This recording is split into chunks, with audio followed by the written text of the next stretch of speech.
이제 총선이 일주일 앞으로 다가왔습니다. 저희가 현재 판세 분석하기 위해서 김형준 명지대 교수, YTN 개건 해설위원, 그리고 김만흠 한국정치아카데미 원장 초대했습니다. 뉴스인 세 개의 질문을 오늘 던지겠습니다. 국민의당 호남발 바람이 과연 수도권까지 북상할 것인가? 이거 여론조사 수문표들이 있습니다. 어떨 때는 여당 쪽이 많고 어떨 때는 야당 쪽이 많습니다. 지금 수문표는 어느 쪽 표일까요? 이것이 두 번째 질문입니다. 세 번째는 여론조사 결과가 너무 들쭉날쭉합니다. 왜 이런 것인지, 어느 정도까지 믿어야 되는 것인지 오늘 두 전문가의 견해를 듣겠습니다. 두 분 어서 오십시오. 네, 안녕하세요. 안녕하십니까. 자, 먼저 첫 번째 질문, 국민의당 얘기입니다. 우선 최근 나왔었던 그 지표들을 먼저 시청자 여러분들께 잠깐 좀 보여드리도록 하겠습니다. 최근 나온 갤럽의 정당 지지도 보시겠습니다. 네, 국민의당이 8%에서 일주일 만에 12%까지 올라서면서 처음 창당했을 때 수준을 거의 회복하고 있는 모습. 지난주에 나왔었던 한국갤럽의 조사입니다. 네, 지난주 조사 결과, 지난주 말에 발표된 결과였고요. 이 결과는 리얼미터인데요. 여기서도 14.8, 3월 둘째 주에 11.1에서 계속해서 상승하기 시작해서 지금은 14.8%까지 올라와 있는 양상입니다. 최근 국민의당 후보들이 호남 지역에서 특히 앞서가고 있는 양상을 보이고 있는 지역구별 여론조사 결과도 잠깐 보시도록 하겠습니다. 국민의당의 후보들, 약진하고 있는 후보들입니다. 전남, 해남, 완도, 진도인데요. 김영록 의원이 이 지역 현역 의원이고 사실 윤영일 국민의당 후보는 저는 솔직히 말씀드리면 처음 들어본 이름이거든요. 근데 지금 35.5 대 34.7까지 박빙의 접전 벌이고 있고요. 광주 광산을, 이것도 워낙 차이가 많이 났던 곳인데 더민주의 이용섭 후보를 권은희 국민의당 후보가 35.8, 40.3 대 35.8까지 바짝 추격하고 있습니다. 상승세가 아주 가파릅니다. 전북 김제 부안, 이곳에서도 더민주의 김춘진 현역 의원을 국민의당 김종회 후보, 역시 저는 사실 처음 들어봤는데 35.7, 추월한 양상입니다. 자, 어떻습니까? 이게 지금 태풍으로 봐야 됩니까? 아니면 미풍입니까? 일단은 조금 전에 말씀하신 그 한국갤럽 조사 세부적인 말씀을 좀 드리면요. 네네. 실질적으로 호남 지역에서요, 더민주당은 5%가 떨어졌고요. 그리고 국민의당 같은 경우는 8%가 올라갔습니다. 그 차이가 13%포인트가 나오는 거죠. 그래서 다시 얘기하면 호남에서 가장 정당 지지율이 높은 곳이 지금 국민의당으로 역전된 부분들이 있는 겁니다. 그래서 이것이 왜 이런 현상들이 나타나는 걸까 해서 이제 좀 심층적 분석을 해보면요. 한국갤럽 조사에 의하면 진보층에서의 변화가 좀 굉장히 주목을 해볼 필요가 있어요. 그러니까 중도층에서는 국민의당이든 더민주당이든 똑같이 상승을 하고 있는데요.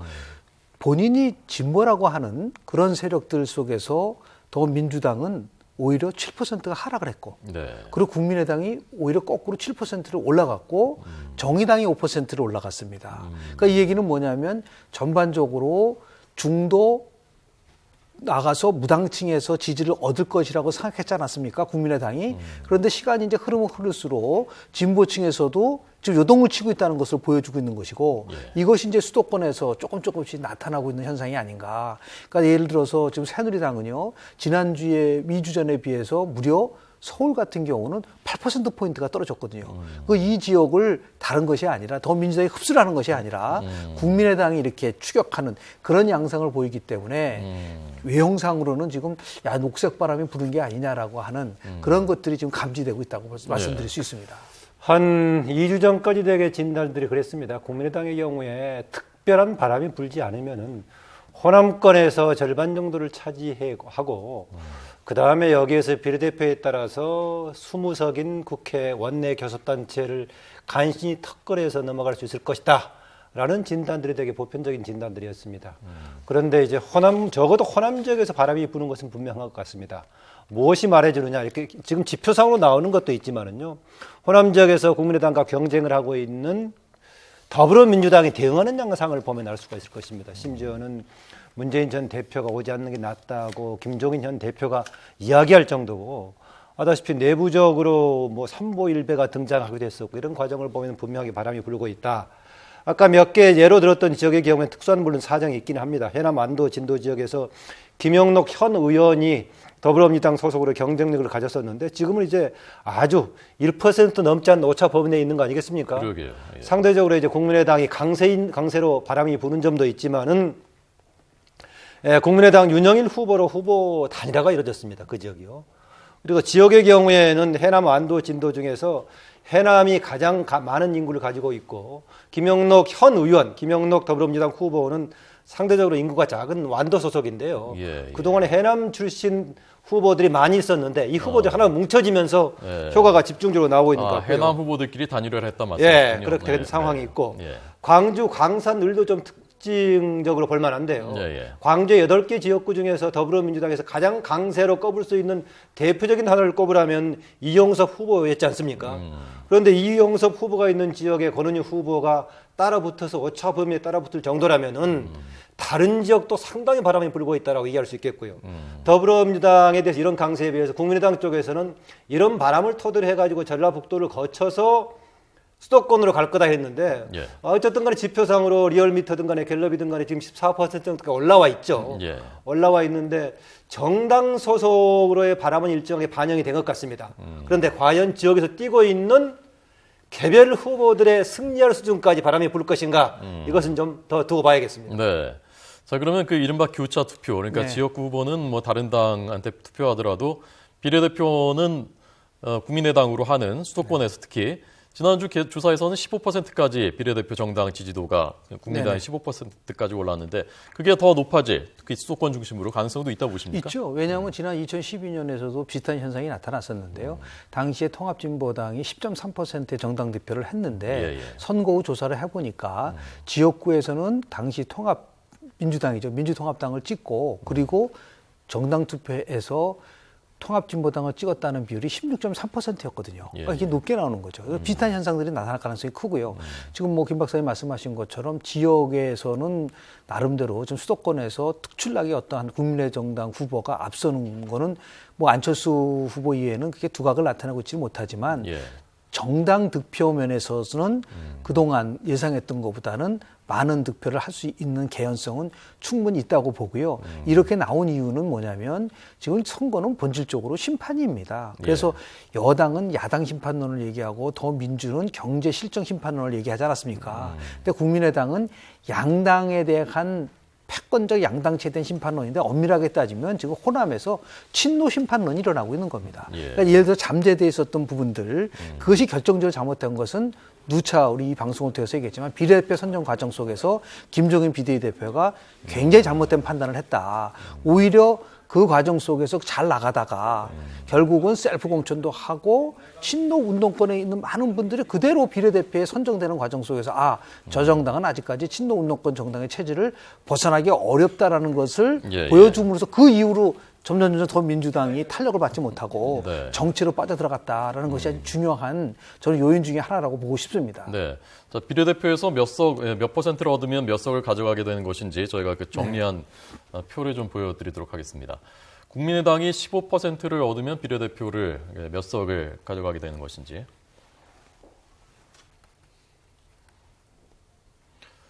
비례대표 의석은 유효 투표의 3% 이상을 득표, 지역구 5석 이상 차지한 정당한테 할당을 하게 되어 있고요. 네, 이것이 지난주에 나왔었던 갤럽의 조사. 어느 당의 비례대표 투표하겠느냐. 새누리당 33, 더불어민주당 21, 국민의당이 15%까지 올랐고요. 정의당이 7%. 전체 비례대표 47석인데요. 지금 그렇게 된다면 근데 제가 설명을 좀 드리겠습니다. 비례대표 선정 과정 속에서 조금 전에 우리 공직선거법 189조가 나와 있지만요. 정당 득표에서 3% 이상을 얻은 정당 또는 지역구에서 5석 이상을 얻은 정당만 배분을 받을 자격이 있는 거죠. 그러니까 지금 저 조사 결과를 보면은 23% 정도가 지금 모름무응답으로 돼 있거든요. 그래서 이것을 정확하게 고정층으로 나눠 갖는다고 하면 모르겠으나 만약에 지금 얘기한 식으로 20석, 13석, 19석, 9석이면 제가 분석한 거는 만약에 국민의당이요 전체적으로 네 정당만 참여할 수밖에 없거든요. 네. 그러다 보면 저거 15%보다는 높을 수밖에 없는 것이죠. 배분 방식을 했을 때요. 높아질 수밖에 없는 거죠. 그래서 만약에 20%를 얻으면 약 9.6석 정도가 되고요. 10석 정도가 되고 예. 그 18%가 되면은 이게 한 예를 들어서 한 8석 정도, 그리고 이제 15%가 되면은 6석 정도가 되지 않겠느냐라는 거로 이제 얘기를 할 수 있는데요. 저 9석이라고 나온 것은 제가 볼 때는 20% 정도에 육박했을 때 네, 국민의당이 비례대표 47석에서 얻을 수 있는 의석이라고 저는 봅니다. 예. 그게 아까 이제 3% 이상 이제 기준으로 하다 보면은 그 미만을 받은 정당 소속들은 삭제가 되고 나머지를 가지고 하는 거 아니겠습니까? 그런데 되게 기존에 보면은 이 3% 미만 득표를 합하면 5, 6%가 된단 말이죠. 그럼 95% 정도 가지고 그거를 100%로 간주해서 재배분한 거 아니겠습니까? 예. 이번 그 조사에서는 23, 4% 가량이 잘 모르겠다고 했기 때문에 76, 7%를 100%로 간주해서 지금 배분한 거죠. 그렇게 보니까 득표가 재구성했을 때는 새누리당이 43%가량이 되고 예. 아까 실제로는 득표에 비해서요. 실제로는 아까 33%였는데 76%를 100% 기준으로 재배분했을 때요. 그랬을 때 더불어민주당이 27%, 국민의당은 20%, 정의당이 9% 정도를 아까 기준으로 해서 나누다 보니까 20석, 13석, 9석, 5석 정도로 가는데요. 네. 구체적으로 아까 23%가량은 이제 무효표가 되는 것은 아니기 때문에 실제로 아마 투표에서는 아까 보통 예상했다시피 5, 6% 정도만 3% 미만이 되고 예. 아마 네 정당들이 나머지 95%를 장악해가지고 그걸 가지고 아마 배분을 받게 될 겁니다. 네. 근데 하나 흥미로운 그 분석을 보면요. 한국갤럽의 조사자를 가지고 다시 재분석을 해보니까 새누리당을 지지했는데 비례대표에서 새누리당을 찍는 비율이 과연 얼마나 될까? 한 78%밖에 안 됩니다. 다시 얘기해서 각 정당들이 비례대표를 할 때 스프릿 보팅, 분리투표가 나올 수가 있는 거죠. 그러니까 지금은 우리가 그냥 단순하게 이걸 딱 보고 요 정도가 되면은 가져갈 거라고 보지만 이게 이제 D-5, D-4 되면서 각각의 결국은 자신들의 지지층이 결집을 하는 효과가 나오거든요. 이럴 경우에는 조금 전에 나온 것보다는 조금의 변화가 올 수 있다. 그 말은 뭐냐면 국민의당이 지금 굉장히 상승세를 타고 있지만 결국은 더민주당도 조금 시간이 흐르면서 자신의 지지층을 회복을 하게 되면 이런 기준보다는 조금 더 나은 결과가 나올 수 있는 가능성은 저는 있다고 봅니다. 예. 자, 그래서 그러면 마지막 질문으로 과연 국민의당이 정말 안철수 대표가 얘기한 40석까지 최대 40석까지 갈 수 있을 것인가 그 결론을 듣기 전에 저희가 국민의당 공동선대위원장인 김영환 의원을 전화 연결해서 어떻게 보고 있는지 하고요. 실제 현장에서 느끼는 것은 어떤지 들어보겠습니다. 두 분도 같이 대화해 주시기 바랍니다. 위원장님 안녕하십니까? 예, 안녕하셨습니까? 네. 현장에서 보기에는 지금 굉장히 상승세가 가파르다고 보십니까? 우선 변화의 그 강도와 속도가 굉장히 빠르다고 생각하고요. 네. 하루 전, 이틀 전하고 지금 상황이 많이 다른 것 같습니다. 예. 왜 그렇게 많이 오르고 있다고 보십니까? 우선은 이제 그 정치 변화에 대한 욕구, 이대로는 안 되겠다. 뭔가를 바꿔줘야 된다 하는 그런 욕구가 우리가 생각하는 것보다 강렬하지 않은가 이렇게 생각합니다. 네. 선대위원장으로서 김용환 의원님께서 보시는 지금 현재 정말 현실적으로 그냥 이 정도 했으면 좋겠다는 바람 말고요. 네네. 실제로 현실적으로 가능한 의석수는 최대 몇 석이라고 생각하십니까? 저는 이제 35석 플러스 마이너스 알파가 되지 않을까 이렇게 생각을 했는데 네. 지금 이 변화의 속도나 이 지금 상승세가 제 예상을 뛰어넘는 것 같습니다. 네네. 그래서 저는 현재로서는 40석 플러스 마이너스 알파가 되지 않을까 이렇게 예. 생각합니다. 40석 계산이 어떻게 나오는 거죠? 어디서 몇 석, 어디서 몇 석 나오는 거죠? 우선은 이제 호남이 뭐 싹쓸이 가능성도 있겠습니다만은 예. 최소 20석에서 24석이 아마 지역구에서 만들어질 거로 보고 있고요. 예. 그다음에 비례대표가 생각보다는 많은 이제 교차 투표 이런 그 가능성이 있고 그래서 10석 이상이 만들어질 거로 생각합니다. 네. 그래서 이제 34석 정도가 되기 때문에 네. 그렇게 되면 이제 수도권에서 몇 석이 되느냐에 따라서 40석 플러스 마이너스 알파가 되지 않겠나. 예. 김 의원님도 수도권에서 지금 뛰고 계신데 수도권 분위기도 좀 달라지고 있는 것 같습니까? 지금 특히 저는 이제 어제 그저께까지만 해도 굉장히 제 지역구도 좀 낙관하기 어려운 상황이 아닌가 이렇게 생각했는데 네. 지금은 조심스럽긴 합니다만은 승리할 수 있지 않을까 이렇게 생각하고 있습니다. 네. 그런데 이제 첫째로는 이제 그 안철수 대표를 포함해서 지금 우선은 이제 현역 의원들이 경쟁력이 있기 때문에 문병호, 김성식, 그 정호준, 김영환, 최원식 이런 순서대로 가능성이 있지 않는가 예, 생각을 하고 있고 그 바람이 어떻게 부느냐에 따라서 당선자가 결정될 것인데 네.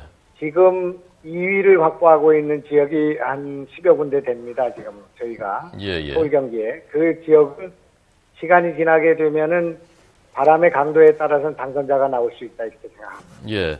자, 김영준 교수님, 김만원 원장님께서도 궁금하신 것이 있다고 합니다. 교수님, 원장님. 예, 저 김만음입니다.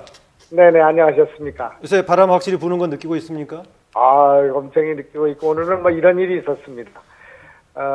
노인정을 방문했는데 어르신께서 저한테 귀에다 대고 고향에서 전화 받았다 그런 얘기를 하는 것을 들었고요. 예. 또 이제 제 아들이 그 명함을 나눠주고 있는데 저는 전라도이기 때문에 호남이기 때문에 이번에 국민의당을 찍는다 이렇게 얘기하는 걸 보고 깜짝 놀랐다는 얘기를 들었습니다. 예, 저도 약간의 바람이 분다는 그런 느낌을 갖고 있습니다만은 저는 또 한편으로 약간의 바람이 아니고 엄청난 바람이 불어오는 것 같습니다. 예, 바람이 엄청난 바람이 불려면은 그 바람의 중심이라고 하고 있는 국민의당이 뭔가 에너지를 만들고 구심점이 확실하게 있어야 되는데 그 점에서는 좀 취약한 느낌이 있어서 바람이 얼마나 이어질지 궁금합니다. 그 바람의 구심점은 안철수라고 생각합니다. 안철수고 지금 현재 우리가 각종 여론조사에서 밀리게 되는 것은 20, 30대에서 상당히 우리가 그동안 저조했습니다. 그런데 그 바람이 그 녹색 혁명이라고 부를 만큼 불어오는 과정에 중심에 안철수가 있고 또 20, 30대가 지금 복원되고 있는 것 같습니다. 그것이 복원되면 수도권에서 상당한 변화가 있지 않을까 이렇게 기대합니다. 예, 교수님. 네, 위원장님 고생 많으신데요. 네네. 지금 국민의당이 나름대로 바람을 불고 활용정점을 하기 위해서는 수도권에 있는 호남 유권자의 표만 가지고는 저는 불가능하다고 봅니다. 그렇습니다. 이게 지금 가장 그 관심의 포인트는요. 새누리당을 지지하고 있던 사람들 중에서 일부가 국민의당 지지로 좀 바뀌고 있는 게 아니냐라는 조심스러운 네네. 분석을 하고 있거든요. 왜냐하면 서울 같은 경우에 새누리당의 정당 지지도가 8%가 빠지면서 그것이 지금 국민의당 쪽으로 옮긴 게 한 4% 정도 옮기지 않았느냐라고 이 한국갤럽 조사 결과에 나오고 있거든요. 혹시 네네. 위원장님이 서울이나 이 수도권 지역을 그렇게 유세 다니시면서 그런 거를 혹시 느끼시고 계신 것인지 아니면 또 그렇게 바뀌게 된 그 큰 동기가 뭐라고 생각하시는지에 대해서 좀 말씀 좀 좋은 해주십시오. 지적이신데요. 그것이 지금 변화의 축이 두 가지가 있습니다. 한 가지는 새누리당을 그동안 지지해왔던 지지계층 가운데서 3번으로 이동하는 아까 말씀한 것처럼 보수층 가운데서 3번으로 이동하는 그것이 수도권의 변화에는 제일 중심입니다. 그리고 이제 두 번째는 아직 상륙하지 않은 남쪽에서 불어오는 2번 지층들이 3번으로 이동하는 그 문제인데 지금 현재의 정세에서는 가장 큰 것은 1번 지지자가 2번으로 오는 것인데 이거는 지난번에 공천 파동 또 박근혜 대통령의 전국 운영에 관련된 불만이라고 할까요? 비판.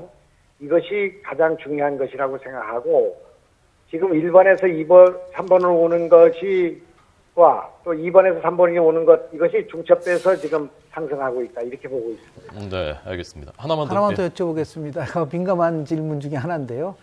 지금 호남 사수를 위해서 문재인 전 대표의 호남 방문을 두고 지금 굉장히 당내에서도 시끌시끌하고요. 저 더민주당이에요.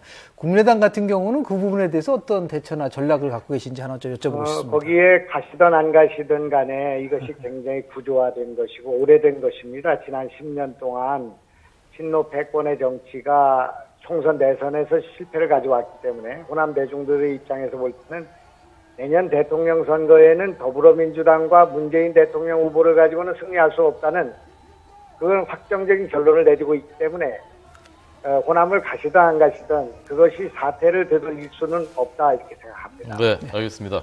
김영환 국민의당 공동선대위원장 고맙습니다. 잘 들었습니다. 네, 고맙습니다. 네, 내일은 저희가 새누리당 선대위를 연결하고요. 모레는 더민주의 선대위를 연결하도록 하겠습니다. 여권표를 어느 정도 잠식을 하느냐. 최근 나왔었던 조사 결과 중에 국민의당 지지자의 49%가 야권 후보 단일화에 반대한다는 그 지표가 있었거든요. 그걸로 봤을 때 유추했을 때 아마 국민의당 지지자의 상당수가 원래 전통적인 야권 지지자가 아니라 네네. 여권 지지자일 수 있겠다라는 관측이 나왔었습니다. 저는 뭐 다른 해석도 가능한데요. 네. 지금 국민의당을 지지하고 있는 쪽에서 반대로 지금 후보 단일화를 원하는 쪽이 거의 50% 가까이 된다라는 예, 예. 것도 굉장히 크다고 봐야 됩니다. 왜냐하면 현재 국민의당을 지지하고 있다는 것은 제3정당을 지지하고 있다는 것인데 네. 제3당을 수도권에서 지지하고 있는 유권자들이 후보 단일화를 얘기한다는 것은 상당수가 또 가장 밀리고 있는 국민의당을 포기할 수도 있다는 거거든요. 그 점에서는 후보 단일화에 오히려 원하는 쪽의 비중이 많다는 것도 좀 놀랍게 봐야 된다고 생각을 합니다. 예. 오늘 김종인 대표가 광주에 삼성차를 유치하겠다, 미래차 분야를 한 것도 아마 그런 호남에서의 지금 위기감이 반영된 것 같은 일종의 승부수인데요. 어떻게 보셨습니까? 지금 총선 아닙니까? 예. 본인이 대통령 선거에 나온 후보도 아니고 네. 더 나아가서 대선 같은 총선은 치러서는 안 된다고 저는 주장합니다. 더 나아가서 지금 국회 사정을 한번 보십시오. 집권당도 자신이 추구하는 정책을 국회 선진화법이라는 것 때문에 한 발짝도 못 나가고 있는데 네. 지금 어떠한 그 전략을 가지고 국회에서의 어떠한 130석을 얻는 건 최상이고 지금 110석을 얻으면 다행이라고 얘기하는 정당이 어떻게 저런 중요한 정책을 얘기할 수가 있을까? 물론 그게 실현되면 좋지만 결국 현실적인 정책을 통해서 국민과 접근하지 않고 그냥 한탕주의식으로 만약에 공약을 남발한다고 한다면 그건 오히려 저는 그런 부작용이 크다고 봅니다. 그런 의미에서 봤을 때 오히려 더 정제되고 실천 가능하고 국민들이 공감할 수 있는 이러한 공약을 내세우는 것이 오히려 더 바람직하지 않을까라는 생각을 합니다. 김영인 교수가 좋은 지적해 주셨는데요. 지금 우리나라가 내각제가 아닌 상황인데 박근혜 정부에서 지금 새누리당의 공약이 어떤 의미를 갖는 것인가. 박근혜 대통령도 여러 가지 공약을 하고 있다. 지금 실천하지 못하는 것도 있는데 그런 점이 있고요. 야당도 마찬가지로 공약이 현실화되려면 집권을 해야 되는 것인데 이번 총선을 통해서 집권하는 게 아니거든요. 김종인 대표의 강주 삼성 미래차 산업 유치 이것을 혹시 삼성과의 기업 차원에서의 협의가 된 결과라면 얘기가 되는 거겠지만은 오늘 들어보니까 삼성에서는 그런 검토한 바가 없다라고 얘기했다면은 발상이 과거에 그 1980년대 국보위 시절에 했던 발상이 아닌가 이런 느낌이 들기도 하고요. 오히려 지방 자치단체에서는 얘기할 수가 있습니다.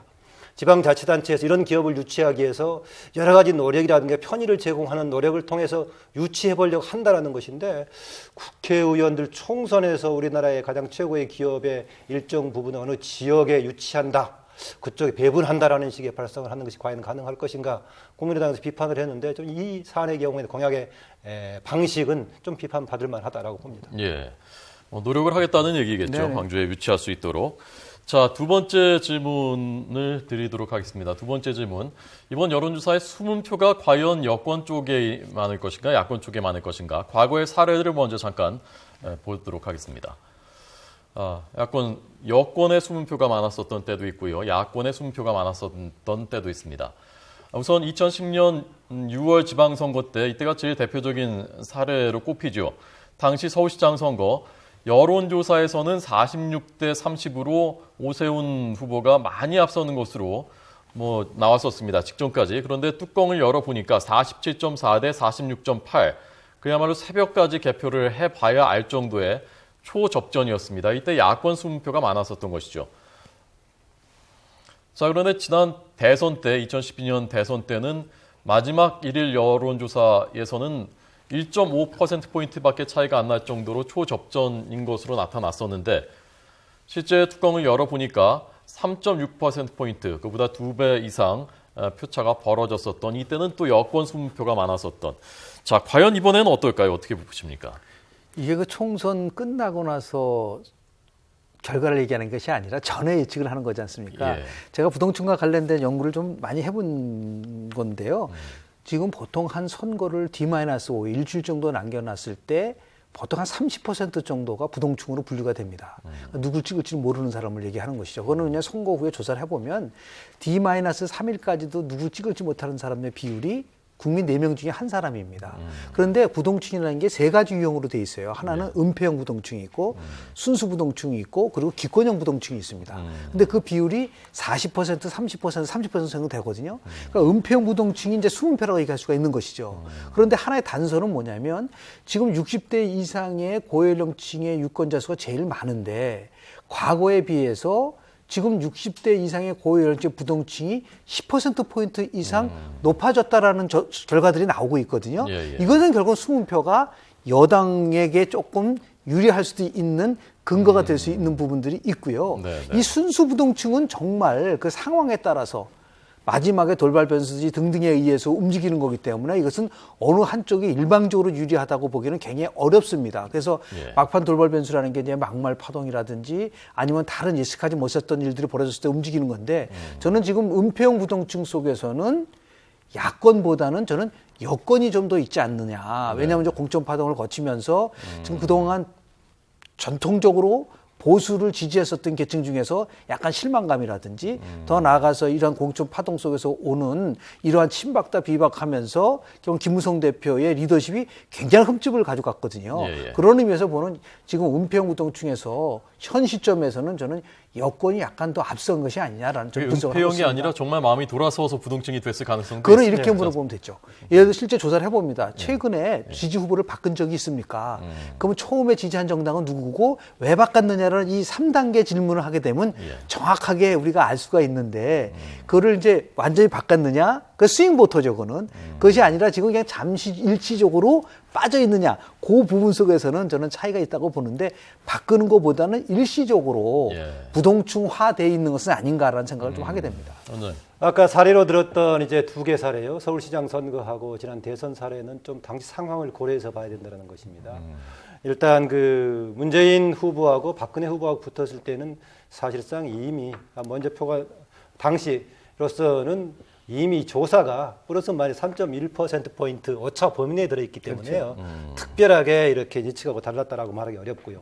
그 전에 이제 서울시장 선거에서 한명숙 후보하고 이제 그 오세훈 후보하고는 처음에 아주 격차가 나다가 나중에 0.6%까지 박빙으로 갔는데요. 이것도 배경이 또 있습니다. 왜 그러냐면 당시 한명숙 후보한테 법적으로 문제가 제기돼 가지고요. 과연 후보로 갈 수 있을까 논란이 되고 있는 상황이고 한 부분에 대한 나중에 무죄가 돼 가지고 본격적으로 뛰는 기간이 얼마 남지가 않았습니다. 그래서 당시 처음 조사가 돼서 16%가량의 격차가 있을 때는 한명숙 후보에 대한 후보의 가능성도 조금 불안할 정도로 그런 상황이 조사가 나왔었고 막상 이제 투표까지 치러지게 되니까 몰려서 이렇게 0.6%의 아주 미세한 경합을 벌였다고 볼 수 있고요. 부동층 관련해서 보니까 최근에 상당히 부동층이 느는 조사들이 많이 나오죠. 과거에 보면 투표율이 가까워져 올수록 부동층이 줄어드는데 최근 조사에서는 뭐 30대 가까이 27%까지 나오는데 저는 이것이 일시적인 현상이라기보다는 최근에 우리나라의 정당 정치, 정당의 지지에 대한 뭔가 재편되는 국면이 아닌가. 정당도 여당을 보자면은 오늘 아침 중앙일보 일면에 그거 있었죠. 12년 만에 박근혜 마케팅이 사라졌다라고 얘기할 정도로 여당에 대한 충성도도 흔들리고 있는 상황이고 야당 역시도 국민의당이 생겼지만 막 흔들리고 있단 말이죠. 그래서 정당도 재편의 국면을 맞고 있고 여기 정당을 지지하는 유권자층도 이번에 움직이고 있는 상황이기 때문에 그런 것이 반영되면서 지금 부동층이 늘고 있다. 그 점에서는 이렇게 지금 정당 또 유권자 재편 국면에서 흔들리고 있는 부동층이 일주일, 다음 주 수요일 날 어떤 선택을 할지 이것이 획기적인 변화를 가져올지 다시 과거로 회귀할지 정말 학문적으로 굉장히 주목되는 시기입니다. 우리 2010년 6월 달 지방선거 관련돼서 분석한 결과가 이번에 굉장히 함의가 있을 거라고 보여요. 그 당시에는 천안함 사태 이후에 결국은 선거 치르지 않았습니까? 그래서 그 안보 이슈가 굉장히 강력하게 작동이 됐었고 대통령이 이명박 대통령이 선거 3일을 안겨놓고 전쟁을 두려워하지 않겠다라는 것을 제주도에서 발표를 했어요. 그러면서 오히려 그 안보 이슈가 40대, 50대 초반에 여성층들에 대해서 강력한 주부층들에게 오히려 나쁘게 작동됐었던 겁니다. 그래서 지금 새누리당이 지금 뭐 굉장히 밀린다고 해서 또다시 안보 이슈를 들고 나와가지고 이걸 반전하려고 한다면 굉장한 패착에 빠질 것이다라고 보고요. 그런 의미에서 보면 분명한 것은 은폐형 부동층이라는 것이 아주 면밀히 분석을 하면은 어떠한 요인에 의해서 움직이지만 지금 김만흠 박사님 말씀하신 것처럼 지금 제가 처음에는 40% 은폐형, 30% 순수, 30% 기권형이라고 했었는데 네. 이것이 오히려 기권형 부동층이 훨씬 많게끔 바뀔 수도 있다는 것을 갖고 있는 거거든요. 그러니까 정당에 대한 혐오라든지 정당의 정치에 대한 이런 비민주성 문제가 예. 오히려 투표장으로 가지 못하게 하는 요인이 될 수 있다는 것을 어느 정도 함축을 하고 있기 때문에 걱정되는 거는 이겁니다. 대형 이슈가 없기 때문에 선거를 가까이 남겨놓고 또 네거티브로 가가지고서 문제를 끌고 가려고 하는 그 정당은 분명히 철퇴를 맞을 것이다라는 예. 것을 말씀을 드리고 네. 싶습니다. 자, 그래서 이 두 번째 질문에 대한 답은 김 교수님께서는 뭐 확실치는 않지만 아마도 여권 순표가 더 있을 가능성이 조금 더 있다고 저는 있다라는 봅니다. 그리고 김 원장님께서는 전체 정당의 판이 지금 재편되고 있는 과정이기 때문에 이거 좀 더 봐야 될 것 같다. 하나만 짧게 추가드리면요. 그동안에 고령층이 되게 시간 좀 안정적이었었는데 더 짧게. 네, 고령층이 안정적이었었는데 현재는 고령층도 흔들리고 있다. 그렇기 때문에 사실 이것이 여권에 대한 상당히 그 위기의식으로 다가오고 있다. 과거에는 고령층은 여권에 대한 안정적인 지지 기반이었는데 최근 예. 조사에서는 여권도 지금 모르겠다. 네. 누구를 찍을지 모르겠다. 이런 굉장히 주목되는 현상입니다. 네. 정말 궁금해집니다. 7일 뒤의 결과가. 자, 세 번째 질문은 여론조사 결과가 왜 이렇게 틀리느냐. 지금 기관마다 그 편차가 많은 곳이 너무 많거든요. 그래서 어디가 그런지 대표적인 것들은 저희가 그래픽으로 두 분 말씀하실 때 보여드리고 두 분한테 2분 정도씩 왜 대체 그런 것인지 시청자들의 궁금증을 좀 풀어주셨으면 좋겠습니다. 네네. 예. 일단은 좀 규모가 너무 작습니다. 500명이기 때문에요. 오차 범위가 플러스 마이너스 4.4%가 대부분인데 이거는 8 내지 9% 안은 똑같다는 얘기거든요. 그리고 두 번째는 뭐냐면 이게 지금 ARS 방식으로 하는 것인지 유선 전화를 하는 것인지 핸드폰 전화를 하는 것인지에 따라서 완전히 달라집니다. ARS 자동응답 정책을 하면은 여당이 유리하고요. 주부와 나이 붙인 분들이 응답을 많이 하기 때문에 그렇고 예. 이렇게 해서 어떤 전화조사 방식을 선택하느냐에 따라서 이렇게 편차가 많아질 수밖에 없는, 다시 얘기해서 표변의 대표성 문제가 지금 심각하게 문제성으로 나오고 있기 때문에 저는 걱정되는 게요. 네. 이 조사 결과가 실질적으로 상당히 많은 차이를 가져올 수 있는 위험적 요소를 안고 있다는 것을 먼저 말씀을 좀 드리고 싶습니다. 역시 그 대표성이 저는 문제라고 봅니다. 그래서 여러 개의 조사를 같이 합해서 봤을 때 의미를 갖게 되는 것이지 하나만을 가지고 절대적인 평가 기준을 삼기 어렵다. 과거의 조사하고 다르게 지금 조사들은 대개 한 10% 내의 응답률 아닙니까? 그래서 응답했던 응답 대상자하고 응답하지 않았던 사람들하고의 그 편견이 구분이 명확하게 안 돼 있습니다. 그래서 같은 날 조사하더라도 이번 조사하고 다음 조사하고 다를 수밖에 없다. 그래서 그걸 고려해서 봐야 된다는 점하고요. 대신 저는 오늘 내일 오늘까지 지금 마지막 조사 기간인가요? 그렇죠? 예, 예. 6일까지 조사니까. 그런데 바로 월화 때 조사가 월화 수에 조사됐던 이 조사가 상당히 그래도 현실을 근접해서 반영할 것이다. 왜냐하면은 서로 치열하게 경쟁을 하니까 각 정당 각 후보의 지지 세력들이 상당히 조사에도 적극적으로 응답을 해서 최근 조사는 비교적 현실에 근접하게 반영될 거다, 좀 그렇게 보고 있습니다. 예. 근데 우세자 편승 효과라고 그래서요. 마지막 투표 여론조사 결과가 공표됐을 때가 굉장히 중요합니다. 왜냐하면 그걸 잔상으로 남기 때문에. 그래서 아마 하루 이틀 이 사활을 건 여론조사에 대한 각 정당들이 전략도 수립하고 나아가서 그런 대책을 모색할 수밖에 없을 거라고 저는 봅니다. 그러니까 사실 여론조사가 현상을 그대로 보여주는 면도 있지만 여론을 끌고 가는 측면이 있단 말입니다. 그렇습니다. 그런데 이렇게 그 정확도가 어느 기관이냐에 따라서 너무 차이가 나니까. 이번 총선 끝나면요. 선거법을 정말 대폭적으로 바꿔가지고 네. 여론조사의 대표성과 신뢰성을 획기적으로 얻을 수 있는 부를 법제할 필요가 있습니다. 그렇지 않고 저런 식으로 말이죠. 널뛰기가 이루어지는 상황 속에서 유권자가 정보를 왜곡을 받을 수가 있지 않겠습니까? 네, 네. 저는 굉장히 심각한 선거 민주주의에 대한 도전이고 위기다라고 봅니다. 예. 그래서 그래도 일단 유권자들은 숫자가 나오니까 주목할 수밖에 없는 부분이 있는데요. 2014년에 한국통계학회에서는 ARS 조사 같은 경우에는 통계학적으로 명백하게 과학적인 근거가 없다라고까지 했는데 현실적으로는 사용하고 있단 말이죠. 그래서 아마 유권자들 일반 국민들은 하나의 조사만이 아니라 여러 개의 조사를 묶어놓고 본다면 일정하게 현실을 좀 참고해서 분석을 할 수 있을 겁니다. 네. 해외에서도 외국에서도 응답률이 예컨대 우리 지금처럼 한 15% 정도 이 정도의 수치가 나옵니까? 그거는요 방식이 다릅니다. 우리는 쿼터 방식이라고 해가지고요. 20대, 30대, 40대, 50대를 그냥 쿼터식으로 하는데 반해서 외국 같은 데는 이게 랜덤 샘플링인 거죠. 예를 들어서 전화를 걸어가지고서 그 중에서 가장 최근에 생일을 맞이한 사람이 누굽니까? 이런 식으로 그 안에서도 랜덤이 이루어진다는 겁니다. 그래서 우리랑 엄밀하게 따지면 조사 방식이 달라요. 그래서 거기는 무슨 뭐 응답률 같은 것을 따지는 것이 아닌데 우리는 전화를 랜덤 샘플링이 아니라 표본을 만들어 놓고 나서 만약에 없으면 새로운 거 갖다 막 집어넣는다는 거죠. 그래서 이게 오차 범위가 많이 나오는 겁니다. 그러니까 기존에 만든 모집단이 깨져버리는 거예요. 그런 위험성이 있기 때문에 상대적으로 비교해 봤을 때 좀 대표성이나 신뢰성 문제에 있어서 문제가 제기되는 그런 요인이라고 봅니다. 한두 군데 연구기관에서는 그래서 아예 그 객관적인 이제 샘플에 맞게 풀을 구성해 가지고 그 풀을 토대로 해서 여론조사를 하는 것들도 있습니다. 많지는 않은데 그런 경우는 비교적 이제 과학성이라든가 추이가 담보되는 그런 조사가 되겠죠. 네, 알겠습니다. 마치겠고요. 첫 번째 질문 마지막 마무리하면 제가 깜빡 잊어버리고 40석 과연 정말 가능하다고 보는지 그 마지막 결론은 안 들었는데 두 분께 저는 짧게. 40석은 완전히 뭐 40석은, 최고고요. 예. 30석에서 플러스 마이너스가 올 거라고 저는 봅니다. 네, 김 원장님께서. 저도 뭐 좀 올라가면 35석 정도까지 뭐 가는 정도. 많이 40석을 가려면은요 수도권에서 지역구를 많이 당선시켜야 되는데 지금 이제 안철수 대표 뽑아놓고는 부평, 갑에, 문병호 의원 정도만 지금 선두권 달리고 있는 상황이고요. 나머지 모르겠습니다. 아까 인터뷰했던 김영환 의원 등은 현역이고 그동안에 과거에 경력이 있기 때문에 막판에 치고 나면 모르겠지만은 잘하면 저는 35석 정도 아니면 30석 내외 정도로 되게 보고 있습니다. 알겠습니다. 오늘 뉴스인 3개의 질문 두 분께 답을 들었습니다. 고맙습니다. 잘 들었습니다. 고맙습니다.